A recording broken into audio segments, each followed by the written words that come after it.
Tava falando com o Gustavo no finalzinho aí. Sinceramente, lógico, eu brinquei ali e tal, porque é um amigo que o futebol me deu.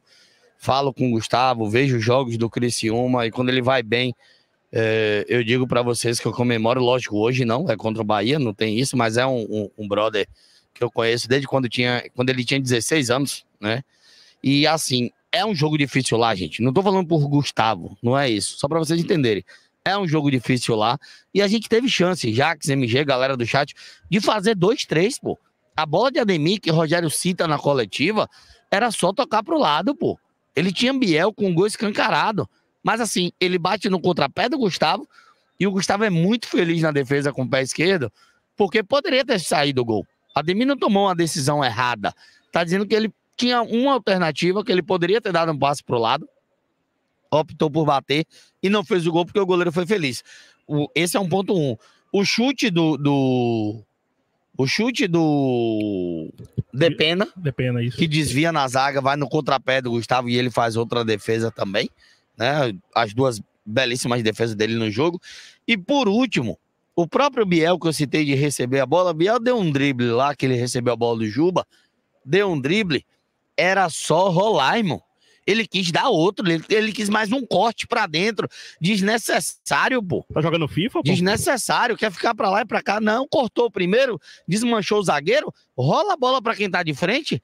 Tinha o Jean Lucas, se eu não tiver enganado, ou era o próprio Juba voltando. É o Jean Lucas. O Jean Lucas, né? Era só ele tocar, pô. Ele cortou de novo pra dentro.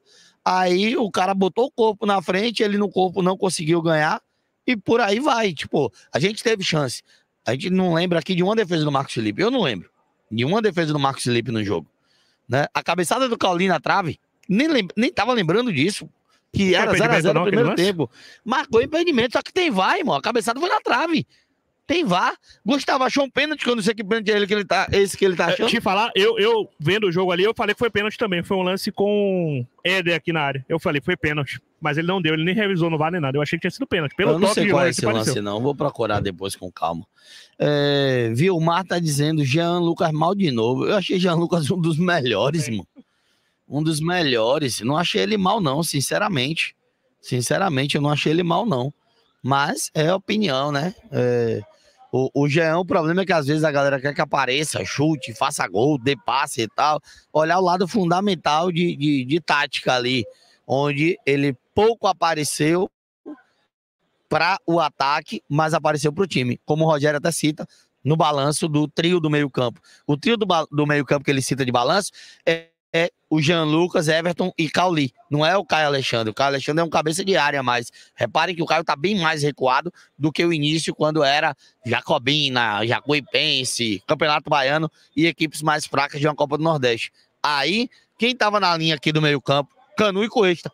David Duarte e Gabriel. O Bahia tava todo no campo ofensivo e pressionando o adversário. Hoje não acontece isso. O Rodrigo Barata já deu tchau lá, Bara? Sobre essas questões que vocês estão falando, é aquilo, né? E é muito normal essa variedade enfim, de observações sobre a partida, né? Ou se vê um copo meio cheio, ou se vê um copo meio vazio. Dá para ver hoje dos dois jeitos para mim, né? Dá para ver um copo meio cheio quando a gente pensa em um Bahia que conseguiu, né? Conseguiu fazer mais uma vez o dever de casa, sem tomar gol. E eu não falo nem, gente, sem tomar gol. E o que Marinho trouxe é bem verdade. A gente precisa destacar que o Criciúma não teve chance de gol, não deu trabalho ao goleiro Marcos Felipe. E isso a gente precisa destacar porque é mérito do Bahia. É mérito de um Bahia que durante algum tempo e em alguns jogos, inclusive contra times em tese, né, ou na prática mais frágeis, né, times menos qualificados, o Bahia chegou a sofrer. E teve, sim, a gente pode puxar a estatística, intervenções importantes do goleiro Marcos Felipe. Hoje não. Hoje se viu um Criciúma tudo bem, bloco baixo, mas quando o Criciúma saiu não conseguiu encontrar espaço, nem que fosse eventualmente no contra-ataque, enquanto esteve 0x0. Esse mesmo Criciúma, que empatou com o Atlético Mineiro, jogando lá em Belo Horizonte, pela Série A, e esse mesmo Criciúma que venceu o Vasco por 4x0. Claro, cada jogo é um jogo, mas o que eu estou dizendo é que em 90 minutos o Criciúma não deu um chute ao gol do Bahia. Então isso precisa ser destacado. E aí eu trago o copo meio cheio. Quando eu trago o copo meio vazio, e me parece que seja esse um dos problemas do Bahia, a serem resolvidos nessa temporada é que o Bahia precisa qualificar o seu poder de definição das jogadas. E definição eu trago em 2 pontos. Definição naquele último passe, e isso significa você caprichar um pouco mais no passe, e não só no passe, também caprichar na escolha para o passe. E às vezes você vê que o jogador está ali em condição melhor, e a gente viu isso várias vezes, né, inclusive, em uma condição melhor, mais livre, melhor posicionado, e aí, enfim, né, o jogador que detém a bola, detém a posse de bola, acaba optando por um outro caminho. Então isso precisa ser trabalhado, né, enfim. Deve ter também um aspecto mental envolvido, às vezes uma certa ansiedade, tira um pouco ali da capacidade de se ter a melhor definição.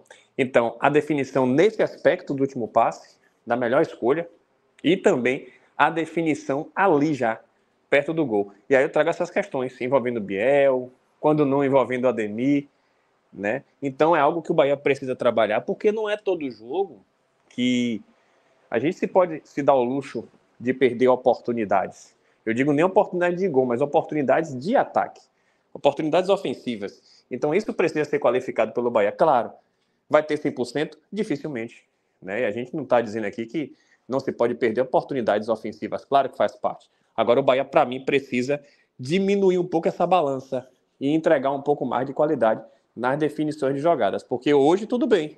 Ainda que a gente eventualmente fleche com risco, e se um Criciúma, por exemplo, o Marquinhos Gabriel acerta um lance daquele no fim da partida, a nossa superioridade iria, né, por água abaixo. Então isso tem que ser trabalhado.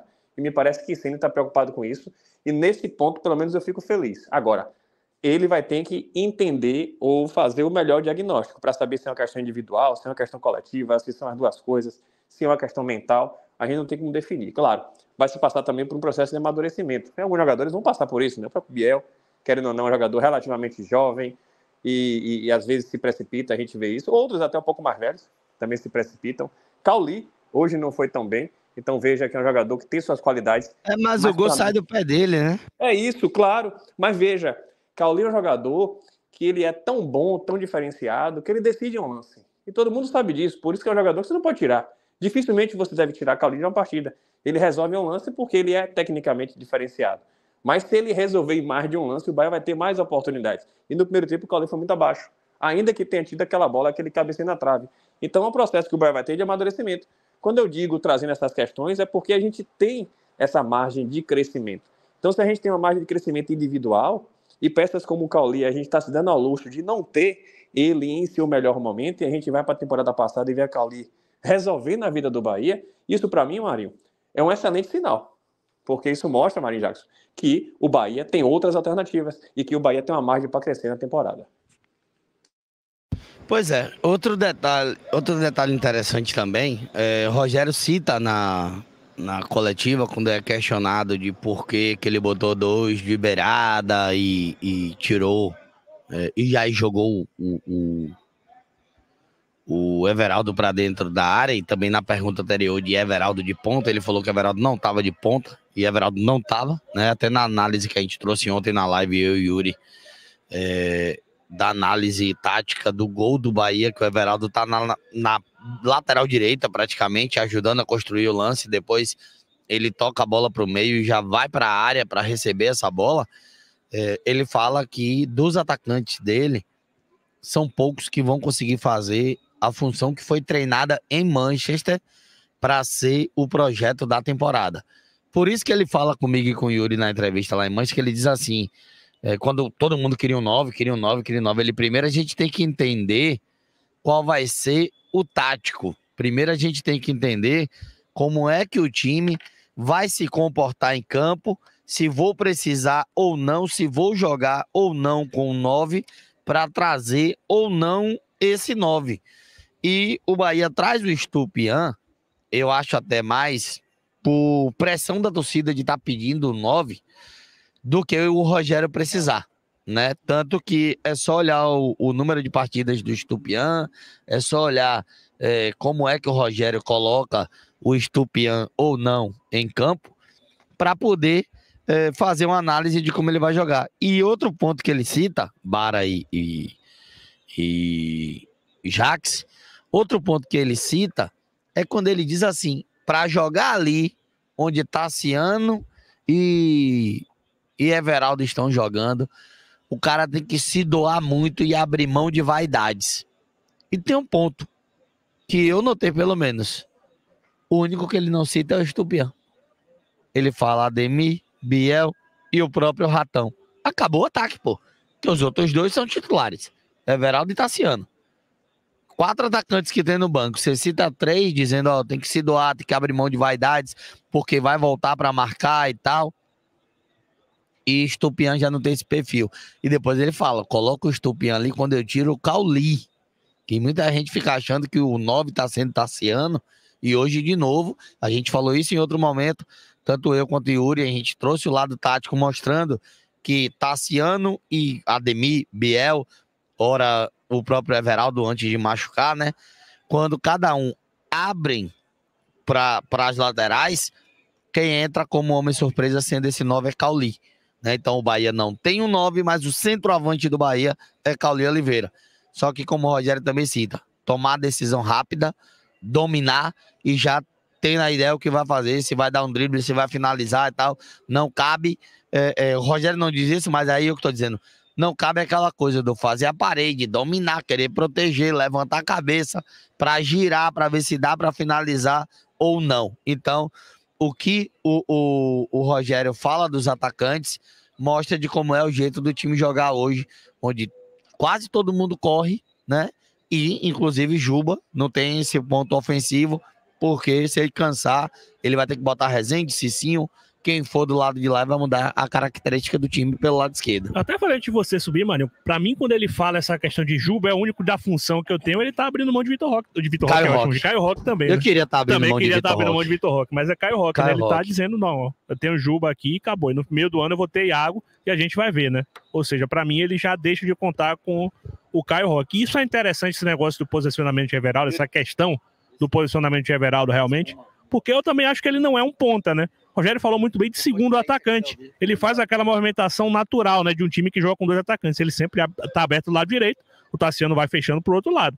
Ele não abre na ponta, né? Ele escolhe o lado que ele vai abrir, ele vai para um lado, vai pro outro, e Tassiano vai pro outro e fica aberto. Então o pessoal falar que Tassiano tá jogando de ponta, isso não existe. Talvez ali uma circunstância ou outra ele precise chegar mais do lado do campo, ou jogar mais de ponta, entre aspas, mas é uma movimentação natural de um segundo atacante. É estar do lado que ele tem que estar. Entendeu? Se ele joga pela direita, ele abre pro lado direito. Se ele tá na esquerda, ele abre pro lado esquerdo. Entendeu? No caso dele, ele tem que abrir ali pro lado direito, jogar junto com o Ares. É o que ele tem feito. Marinho Júnior.